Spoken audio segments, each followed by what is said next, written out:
안녕하세요. 영상 공부방의 김성래입니다. 앞으로 영상에 관한 재미있고 유익한 이야기들을 해볼까 하는데요. 이야기에 앞서서 구독과 좋아요를 눌러주시면 복 받으실 겁니다. 안녕하세요. 팀 CSR 김승현입니다. 지난 영상에서는 프로젝트와 타임라인 만들기에 대해서 알아봤는데요. 이번에는 조금은 편집에 더 다가가는 이야기를 해보려고 합니다. 프리미어나 파이널 컷 같은 툴을 써오셨던 분들은 익숙하실 내용이고, 다빈치 리졸브로 첫 편집을 시작하시는 분들은 낯선 내용일 겁니다. 컷 편집에 대한 이야기 지금부터 시작하겠습니다. 컷 편집은 영상의 호흡을 결정하고 내용을 만들어가는 중요한 작업입니다. 흔히 컷 편집을 하는 방법으로 두 가지가 있을 것 같은데요. 소스 모니터를 통해서 영상의 호흡을 결정한 뒤 타임라인으로 내리는 방법과 타임라인에 내려놓고 필요 없는 부분을 잘라서 버리는 방식일 겁니다. 두 가지 방식의 차이부터 이야기를 해볼까요? 타임라인에 내려놓고 필요 없는 부분을 잘라서 버리는 방식은 영상의 호흡이나 이미지의 구성보다 의미적 내용을 우선할 때 좋은 방식입니다. 흔히 인터뷰 영상에서 보통 사용하는 방식인데요. 이 영상 공부방에 유튜브 영상도 포함됩니다. 사실상 글을 편집하는 것과 비슷한 작업일 것 같은데요. 이 방식을 덜어내기라고 하겠습니다. 반대로 소스 모니터에서 아웃을 잡아서 타임라인으로 내리는 방식은 앞컷과 뒤컷의 호흡, 해당 컷의 호흡을 결정하는 방식입니다. 영상 안의 이미지로 전달하는 스토리가 중요한 영상들이 이에 해당할 겁니다.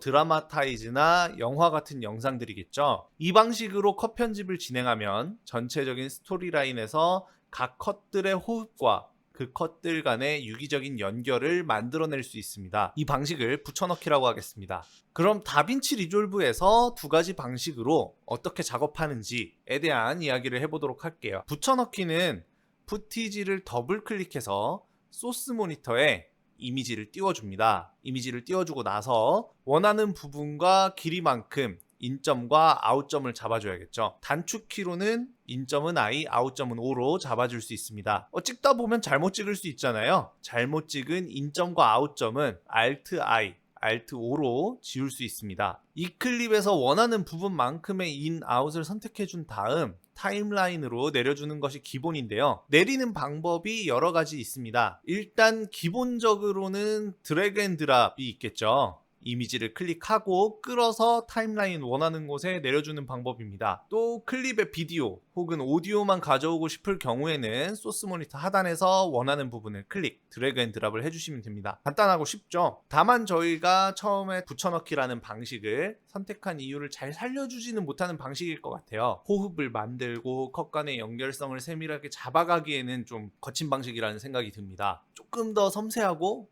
어찌 보면은 있어 보이는데 하는 방식으로 타임라인으로 내려볼게요. 이 작업을 위해서는 인디케이터라는 거에 대해서 알아야 됩니다. 별건 아니고요. 타임라인에서 지금 보여주는 프레임의 위치를 알려주는 요 빨간색 바, 그리고 소스 모니터에서 보여주는 요 하얀색 살짝 튀어나와 있는 그 부분이 인디케이터입니다. 이 프레임의 위치, 즉 인디케이터의 위치에 인아웃 잡아줬던 부분을 가지고 올 겁니다. 가져오는 방식이 인디케이터 기준으로 인서트, 오버라이트, 리플레이스 등의 방식이 있습니다. 먼저 인서트, 삽입입니다. 인, 아웃을 잡아둔 상태에서 화면 가운데 보이는 이 부분에 좌측에 있는 인서트 클립을 눌러줍니다. 단축키로는 F9입니다. 사실 대체 왜 F9로 기본적으로 해놨는지 이해가 잘 안 갑니다. 저는 익숙하지 않아서 다른 방식으로 사용을 하는데, 그런 커스터마이징, 단축키 커스터마이징에 대한 이야기는 또 다음에 시간 내서 한번 해보도록 하겠습니다. 그렇게 이제 F9 또는 인서트 클립 키를 눌러주셔가지고 인서트 클립을 해주시면요, 인디케이터를 기준으로 앞컷은 가만히 두고 뒷컷은 인아웃을 잡아준 만큼 밀어넣고 인아웃 잡아준 걸 그 사이에 넣습니다. 이제 작업해놨던 뒷부분을 남겨두는 거죠. 남겨둔 채로 컷을 삽입하는 것이 인서트라면, 오버라이트는 길이만큼 덮어 쓰는 방식입니다. 인아웃을 잡아준 길이만큼 덮어 쓰는 방식인데요. 마찬가지로 인아웃을 잡아둔 상태에서 이제 화면 가운데 보이는 이 부분의 두 번째 버튼 오버라이트 클립을 눌러주시면 됩니다. 단축키로는 F10입니다. 누르시면 인디케이터 뒤쪽으로 기존의 클립들이 있는데 그 클립을 덮어 쓰는 방식입니다. 빈 타임라인에서는 인서트랑 오버라이트가 아무런 차이가 없지만 컷 편집이 어느 정도 된 타임라인에서는 인서트랑 차이가 확실하죠. 인디케이터 뒤쪽으로 클립을 덮어쓰면서 타임라인에 내려오게 되는 건데요. 이 두 기능의 차이를 조금 쉽게 이해하는 방법으로는 저희가 워드나 한글 같은 문서 작성 프로그램에서 인서트 키를 눌러서 작업하는 걸 생각하시면 될 것 같습니다. 기본적으로는 텍스트와 텍스트 사이에 텍스트를 넣으면은 그냥 뒷 텍스트, 앞 텍스트 훼손하지 않은 채로 텍스트를 넣잖아요. 근데 인서트 키를 누르고 나면은 뒷 텍스트를 지워나가면서 텍스트가 작성되는 것들을 확인할 수 있습니다. 요 차이를 생각하시면 아마 두 차이를 쉽게 이해하시고 작업하시는데 활용하실 수 있을 것 같아요. 요렇게 두 기능을 보고 나서 다음으로는 리플레이스입니다. 이제 오버라이트로 작업을 보통 하게 되면은 뒷부분에 제가 원하는 이제 남겨놓고 싶은 부분까지 덮어 쓰면서 문제가 생기는 경우들이 있습니다. 이 리플레이스 기능은 그래서 앞선 두 기능과 조금 다른 방식으로 이제 사용이 되는데요. 소스 모니터에서 인아웃을 잡는 게 앞선 기능들이었다면은 리플레이스는 타임라인에 인아웃을 잡아서 그 부분을 대체하는 겁니다. 그러니까 바꾸고 싶은 부분에 인아웃을 잡으시고 리플레이스를 하시면 그 부분이 바뀐다고 생각을 하시면 되는데요. 일단 타임라인에 바꾸고 싶은 부분에 인점과 아웃점을 잡아주시고요.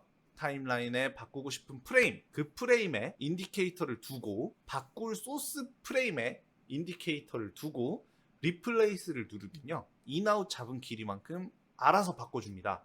이 지금 보여드리는 그림으로 설명을 드리면은 이 남자분이 스윙을 하고 있죠. 골프채로 스윙을 하는데 저는 여기 딱 가운데 올라갔다가 다운스윙의 가운데에 왔을 때 클로즈업을 쓰고 싶어요. 그러면은 요거를 싱크를 맞춰줘야 되는데 그 싱크를 되게 빠르게 맞추면서 작업할 수 있다고 생각하시면 될 것 같습니다. 그래서 저는 이 기능은 개인적으로 싱크를 맞추면서 작업할 때 좋을 것 같더라고요. 또 타임라인에 원하는 부분만큼만 바꾼다는 점에서 효과적으로 활용할 수 있을 것 같습니다. 앞에서 설명드린 내용들은 이제 결국에는 영상의 호흡을 만들고 컷의 호흡을 결정하고 또 그 결정된 호흡들의 컷들 간의 유기적인 관계를 만들어 나가면서 편집을 할 수 있는 방법들일 겁니다. 앞컷과 뒷컷을 생각을 하면서 작업을 할 수밖에 없는 작업 방식들인 거죠. 그러면 다른 방식, 이제 덜어내기라는 방식은 조금은 그것과는 다른 느낌일 거예요.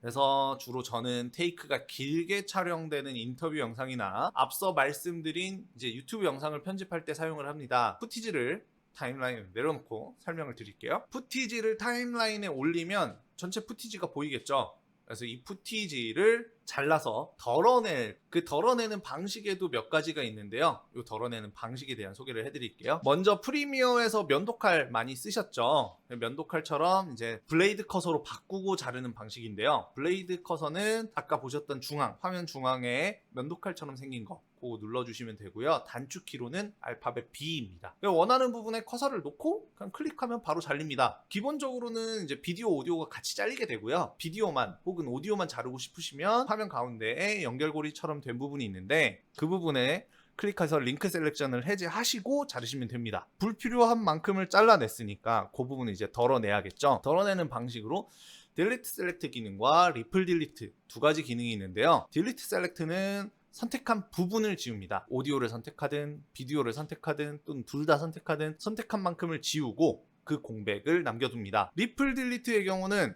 일단은 저는 쓰지 않는 것을 추천드립니다. 여기서 쓰지 않는 거는 선택하고 지우는 방식을 추천드리지 않는 거예요. 뒤에서 리플 딜리트를 사용하는 방식을 설명드릴 건데요. 왜 선택하고 리플 딜리트 하지 말라라고 말씀드리냐면요. 생각한 대로 안 움직입니다. 제가 비디오, 오디오를 잘라 놓고요. 비디오를 선택을 해서 리플 딜리트를 하게 되면요. 오디오가 앞에 클립에 오디오를 물고 들어가면서 리플 딜리트이 됩니다. 프리미엄도 제가 알기로는 이렇게 안 움직이거든요. 그래서 되게 당황스럽습니다. 생각한 대로 안 움직이기 때문에. 그래서 저는 이 방법을 안 쓰고요. 제가 쓰는 방법 지금부터 보여드릴게요. 제가 쓰는 방법은 앞서서 저희가 이제 붙여넣기 했을 때처럼 인아웃을 잡아주는데요. 붙여넣기 할 때는 필요한 부분을 인아웃을 잡았다면은 지금은 잘라서 버릴 부분을 인아웃을 잡아줍니다. 보통 오디오와 비디오 모두 버리는데 활용하는 방식이고요. 인아웃을 잡고 리플 딜릿을 해줍니다. 리플 딜릿을 해주는데요. 이때는 머릿속으로 생각한 대로 당겨 오고요. 그래서 제가 지금 보여드리고 있는 영상 같은 경우에 요 유튜브 영상 같이 이렇게 길게 그냥 녹화된 것 같은 경우에는 리플 딜릿 이런 식으로 인아웃 잡아서 하시면 정말 효과적이고 빠른 방법입니다. 편집하는 데 있어서. 붙여넣기는 원하는 부분들을 모으고 호흡을 만들어서 영상을 만든다 라고 보시면 되고요. 덜어내기는 이렇게 만들어 놓고 원하는 부분들을 모아서 만들어 놓고 그 부분들을 중에서 필요 없는 부분들을 깎아내고 다듬어 나가는 방식이라고 생각해 주시면 될 것 같아요. 그래서 어느 쪽이 좋다, 나쁘다 이렇게 생각하시는 것보다는 그냥 방식에 따른 사용처가 다르다. 지금 목적이 어떤 거냐에 따라서